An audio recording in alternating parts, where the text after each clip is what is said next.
Hello guys, welcome back in another video. मैं हूं आपका दोस्त सूरज कुमार पटेल, जो लाया है आपके लिए कुछ बेहतरीन क्वेश्चंस जो आपके आगामी आने वाले परीक्षाओं में काफ़ी हेल्पफुल साबित होगा। तो शुरू करते हैं। आज का पहला क्वेश्चन, प्राचीन ओलंपिक किन महीनों में आयोजित किए जाते हैं? ऑप्शन है आपके सामने, जुलाई अगस्त, अगस्त सितंबर, सितंबर अक्टूबर, अक्टूबर नवंबर। पहले क्वेश्चन का सही आंसर है ऑप्शन नंबर बी, अगस्त सितंबर। दूसरा क्वेश्चन है, ओलंपिक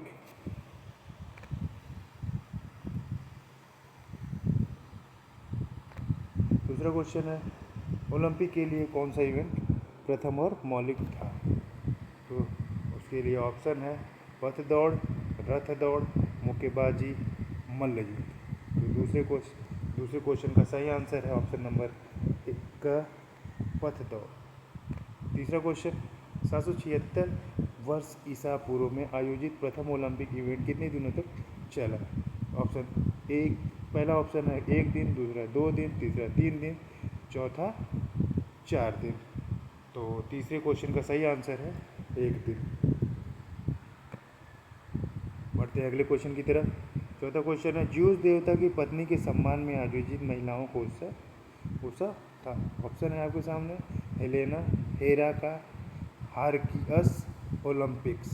तो चौथे क्वेश्चन का सही आंसर है हेरा का। बढ़ते हैं अगले प्रश्न की तरफ। किसके द्वारा पारित आज्ञप्ति के कारण प्राचीन ओलंपिक बंद कर दिया गया? पहला ऑप्शन है थियोडोसियस प्रथम, ऑजियस, पेलप्स, हेराक्लीस। तो पांचवें क्वेश्चन का सही आंसर है ऑप्शन नंबर ए, थियोडियस प्रथम। बढ़ते हैं अगले प्रश्न की तरफ। छठे क्वेश्चन में क्वेश्चन क्या है, प्राचीन और आधुनिक ओलंपिक में कितनी शताब्दियों का अंतराल था? ऑप्शन क है 13 शताब्दियों का, दूसरा ऑप्शन है 15 शताब्दियों का, तीसरा ऑप्शन है 16 शताब्दियों का, और चौथा ऑप्शन है 14 शताब्दियों का। तो छठे क्वेश्चन का सही आंसर है 15 शताब्दियों का। बढ़ते अगले प्रश्न की तरफ। आधुनिक ओलंपिक कब पुनर्जीवित हुआ?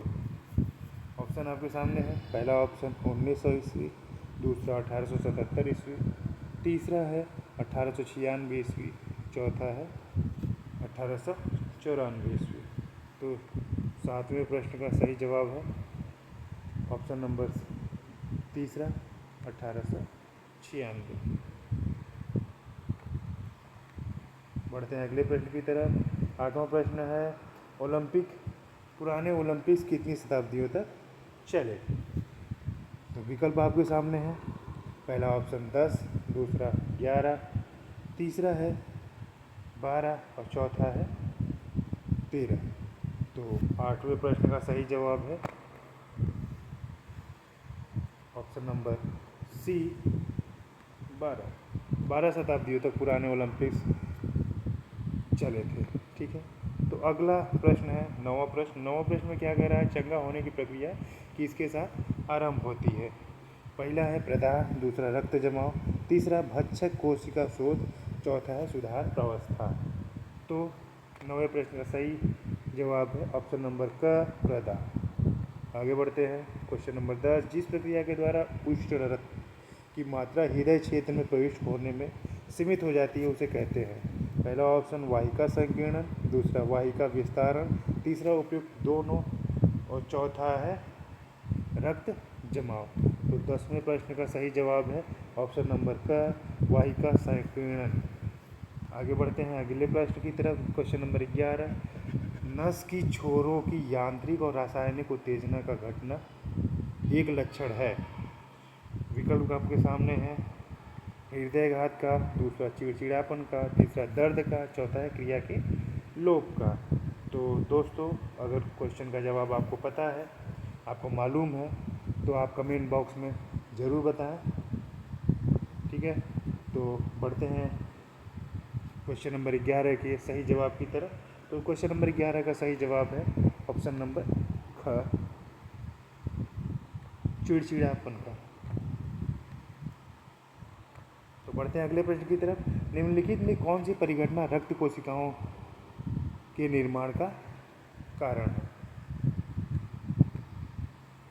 ऑप्शन नंबर ए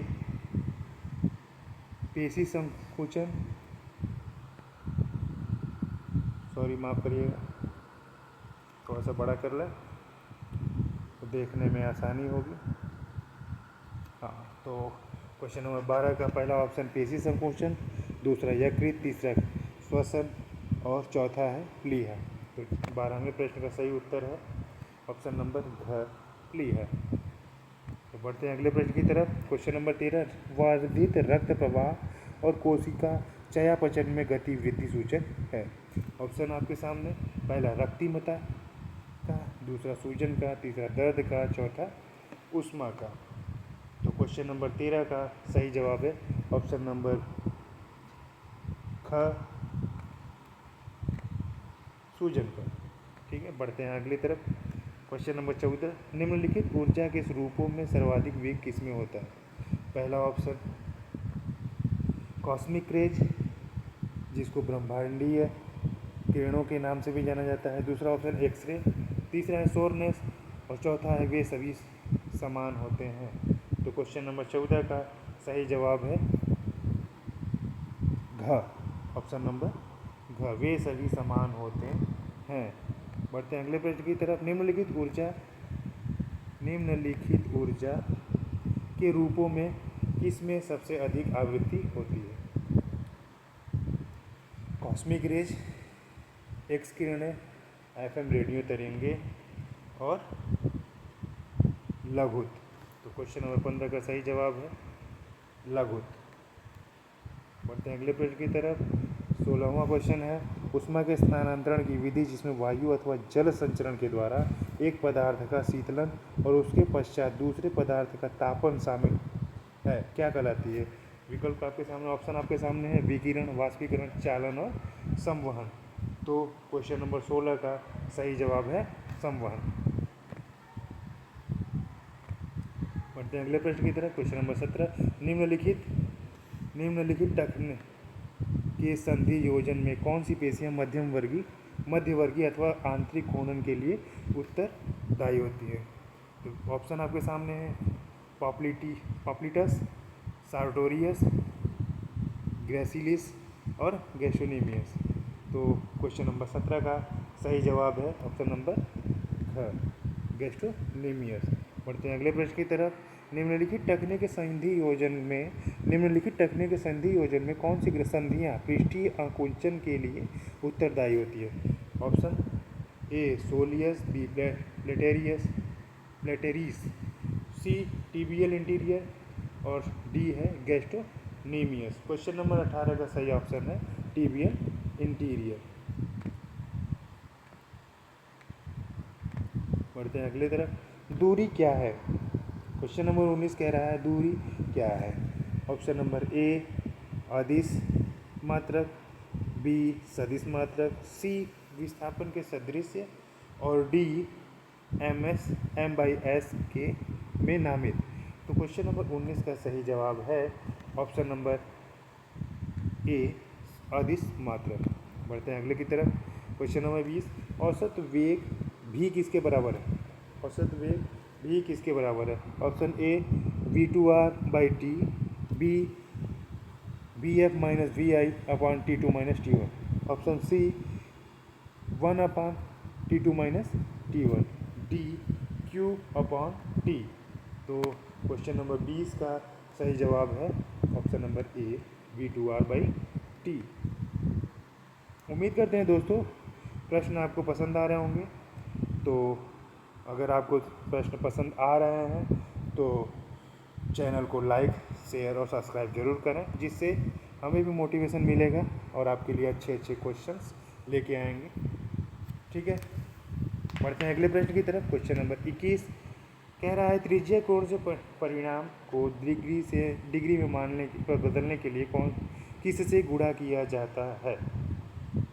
फिर से पढ़ेंगे क्वेश्चन। त्रिज्यीय कोण से परिमाण को डिग्री में बदलने के लिए किससे गुणा किया जाता है। डायनेमिक्स का क्वेश्चन है, ये काफ़ी पूछा जाता है।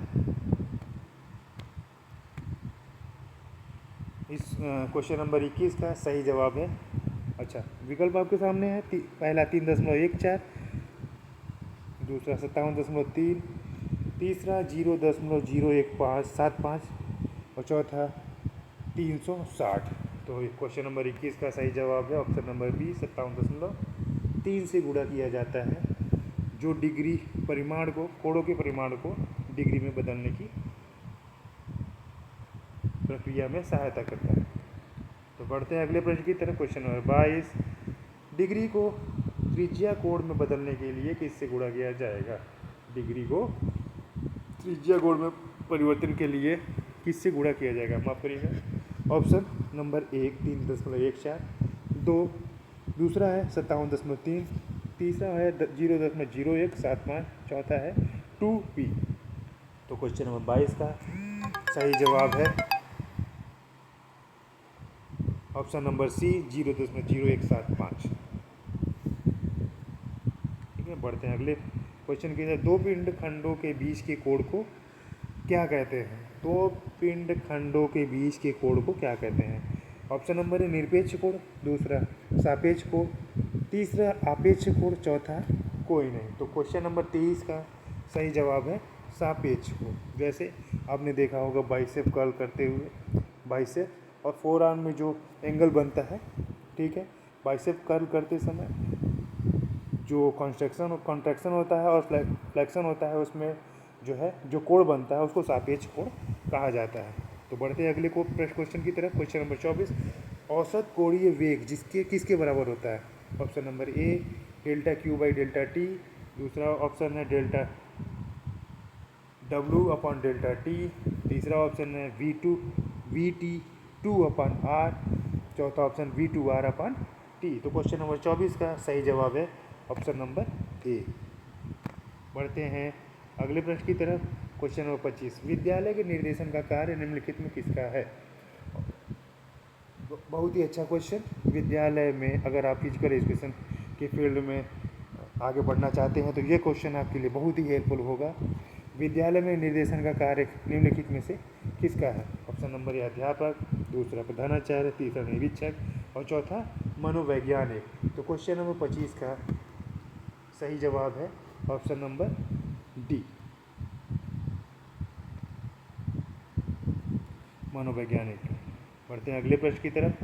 क्वेश्चन नंबर 26, विद्यालय में निर्देशन के निम्नलिखित प्रकारों में किसमें मनोविज्ञान का प्रयोग होता है?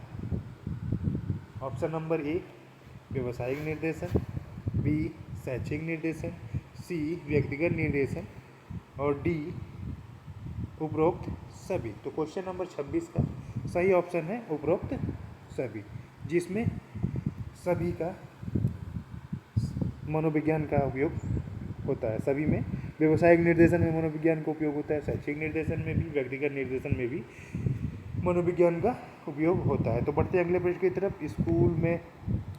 स्कूल मनोवैज्ञानिक स्कूल में निम्नलिखित में क्या कार्य करते हैं? मनोवैज्ञानिक स्कूल में क्या कार्य करते हैं? ठीक है, तो ऑप्शन है अध्यापन, निर्देशन, नियंत्रण और चौथा अनुशासन व्यवस्था। तो क्वेश्चन नंबर 27 का सही जवाब है निर्देशन, डायरेक्शन का काम करते हैं। ठीक है, तो बढ़ते हैं अगले प्रश्न की तरफ। क्वेश्चन नंबर 28, मनोविज्ञान की दृष्टि से सही अनुशासन निम्नलिखित में से कौन सा है? कठोर अनुशासन, मृदु अनुशासन, आत्म अनुशासन, अनुशासन से मुक्ति। तो क्वेश्चन नंबर 28 का सही जवाब है आत्म अनुशासन। क्वेश्चन नंबर 29 कह रहा है कि सिर के पश्च भाग की ओर भ्रूण के विकास का सिद्धांत निम्नलिखित में से कौन सा है? ऑप्शन ए सिफेलोकॉर्डल, दूसरा प्रॉक्सिमो, तीसरा दोनों और चौथा इनमें से कोई नहीं। तो क्वेश्चन नंबर 29 का सही जवाब है ऑप्शन नंबर ए सिफेलोकॉर्डल। सिफेलोकॉर्डल कहता है सिर के पश्च भाग की ओर भ्रूण का विकास का सिद्धांत। तो बढ़ते हैं अगले क्वेश्चन की तरफ। क्वेश्चन नंबर 30, गर्भावस्था में जीव के विकास के पहलू निम्नलिखित में से कौन होते हैं?